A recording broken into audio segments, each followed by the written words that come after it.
నిన్న మనకి కేంద్ర ప్రభుత్వం వచ్చేసి బడ్జెట్ని ప్రకటించింది. అంటే సండే కూడా ప్రభుత్వాలు పనిచేస్తాయి అన్నట్టుగా చెప్తూనే నిన్న బడ్జెట్ని ప్రవేశపెట్టడం జరిగింది. అయితే దీంట్లో దేశవ్యాప్తంగా మ్యాక్సిమం అంటే మనకు కావాల్సింది విద్య, వైద్యం అనేది మోస్ట్ ఇంపార్టెంట్. ఈ రంగానికి అనేది ఎప్పుడైతే బడ్జెట్ని కరెక్ట్గా ఇస్తేనే దేశం అనేది డెవలప్మెంట్ దిశలో వెళ్తుంటుంది. దాన్ని మాత్రం పక్కకు పెట్టేసి ఎంతసేపటికి ఏ విధంగా ఇస్తారంటే మనకి దేశవ్యాప్తంగా వైద్య రంగానికి చూసుకుంటే ఈ విధంగా ఉంటుంది. ఎంత తక్కువ అంటే ప్రతిరోజు పాపులేషన్ పెరుగుతూనే ఉంటుంది. ఆ టైంలలో వచ్చేసి వైద్యానికి ఇంత అంటే పెంచడంలో ఎంత మ్యాక్సిమం వచ్చేసి మొత్తానికి విద్యా వైద్య రంగానికి కలిపి 5% అంటే విద్యకు వచ్చేసి మ్యాక్సిమం 1.5, సో రెండు మధ్యలో ఉంటుంది. మిగతాది వైద్యానికి పెట్టుకుంటే ఈ టైప్లో మనకెంత 2022-23 చూసుకుంటే 86,000, 89,000, 90, 99,851, 1,65,000 రూపీస్ ఇట్లా పెడుతున్నారు. అంటే రోజు రోజుకి మనకి హెల్త్ ఇష్యూస్ వస్తున్నాయి. ఆ పొల్యూషన్ ఏమవుతుంది, హెల్త్ ఇష్యూస్ రోజు రోజు పెరుగుతున్నాయి. మరి ఈ విధంగా ఇంత తక్కువ బడ్జెట్ ఇస్తే అంటే దేశంలో జనాలు ఏ విధంగా వచ్చేసి వాళ్ళ హెల్త్ని కాపాడుకుంటే ట్యాక్సులు కడతారు కదా. సో ఆ విధంగా చూసుకుంటే దాంట్లో వైద్య రంగంలో కూడా బడ్జెట్ ఇచ్చే దాంట్లో ఫెయిల్ అయిపోయింది కేంద్ర ప్రభుత్వం.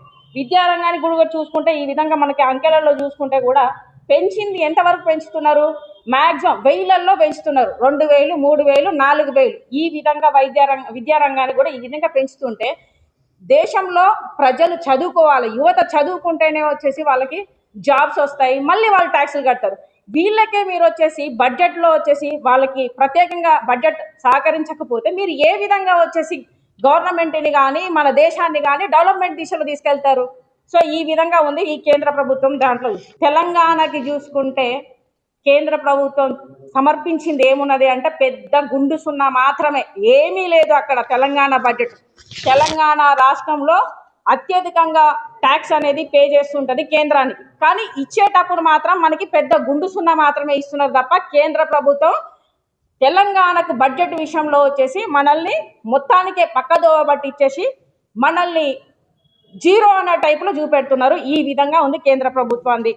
ఈరోజు మళ్ళీ నెక్స్ట్ ఏం చేస్తా, కాజీపేట కోచ్ ఫ్యాక్టరీ బయ్యారం దాంట్లో చూస్తే ఆ ఫ్యాక్టరీకి సంబంధించింది కూడా ఏమీ మాట్లాడలేదు. ఆ కోచ్ ఫ్యాక్టరీ అనేది అన్ని రకాలుగా పరిశ్రమలకు సంబంధించింది, దాని గురించి ఏం మాట్లాడలేదు బడ్జెట్లో. వైద్య రంగానికి సంబంధించి మాట్లాడలేదు, విద్యా రంగానికి గురించి మాట్లాడలేదు. అలాగే ఇటు చూసుకుంటే వచ్చేసి మనకి రోజు రోజుకి నిత్యావసర వస్తువులు పెరుగుతున్నాయి. సామాన్య మానవుడికి, సామాన్య ప్రజలకి కేంద్ర ప్రభుత్వం ఇచ్చింది మాత్రం గుండు సున్నా హైక్ రేట్లు మాత్రమే. ఇప్పుడున్న పరిస్థితులలో రోజు రోజుకి నిత్యావసర వస్తువులు ధరలు పెరుగుతున్నాయి. కూరగాయల దగ్గర నుంచి మనం వాడే సోపు, పేస్ట్ అన్నింటి దగ్గర నుంచి పెంచుతున్నారు. చాక్లెట్ దగ్గర నుంచి పెద్ద ఎత్తులో పెరుగుతూనే ఉన్నాయి. సామాన్యుడికి మీరు వచ్చేసి వాళ్లకు బెనిఫిట్స్ ఇవ్వకుండా మీరు ఏ విధంగా మన రాష్ట్రాలను డెవలప్ చేస్తారు, దేశాన్ని డెవలప్ చేస్తారని చెప్పేసి మేము ఆమ్ ఆద్మీ పార్టీ నుంచి అడుగుతున్నాం. అదే విధంగా చూసుకుంటే మనకి తెలంగాణలో ఐఐఎం తీసుకురావాలని చెప్పి తెలంగాణలో రావాల్సింది అక్కడెక్కడో బీహార్లో అని చెప్పి తీసుకున్నారు. 16 నవోదయ విద్యాలయాలు, 9 కేంద్రీయ విద్యాలయాలు ఇలాంటివి వచ్చేసి హైదరాబాద్లో తీసుకురావాల్సింది, తెలంగాణలో తీసుకురావాల్సింది. దీని మీద ఊసెత్తట్ల. అలాగే రోడ్లు కానీ ప్రాజెక్టులన్నీ తెలంగాణలో నిలిచిపోయిన ప్రాజెక్టుల గురించి దాని గురించి ఊసే ఎత్తారు. ఏమైనా అంటే దాంట్లో మహిళలకు సంబంధించింది ఏమన్నా చేశారా ప్రాజెక్టులో వచ్చి బడ్జెట్లో? అది చేయలేదు. అలాగే వ్యవసాయానికి సంబంధించి రైతులకు ఏమైనా చేశారా? అది చేయలేదు. మరి సామాన్య మానవుడికి చేయట్లేదు, ఇటు రైతులకు చేయట్లేదు, ఇటు మహిళలకు చేయట్లేదు. మరి ఈ బడ్జెట్ దేనికోసము?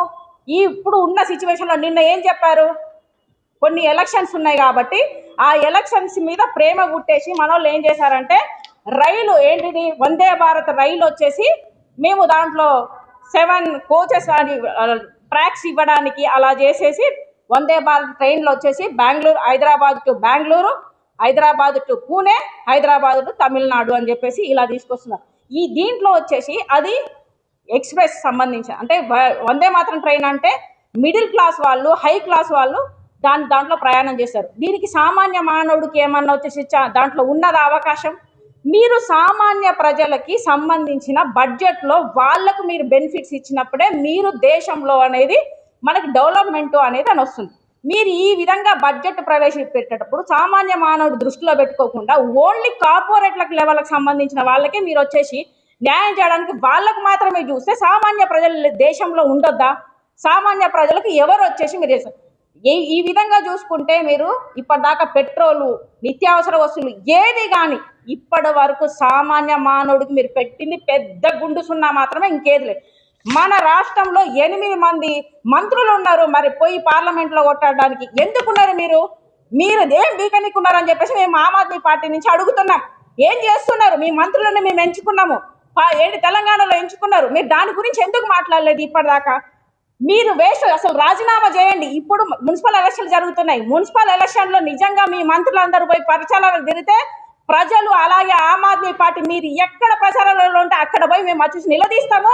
అలాగే మీ మీద ధర్నాలు కానీ ప్రజలతో పాటుగా వచ్చేసి వాళ్ళకి సహకరించుకుంటా, మీరు ప్రభుత్వాలను అడగట్లేదు, కేంద్ర ప్రభుత్వాన్ని తెలంగాణకు రావాల్సిన పన్నులను అడగట్లేదు అని చెప్పేసి ఖచ్చితంగా మేము ఎదిరిస్తామని చెప్పేసి ఈ ఆమ్ ఆద్మీ పార్టీ ద్వారా మేము తెలుపుతున్నాము.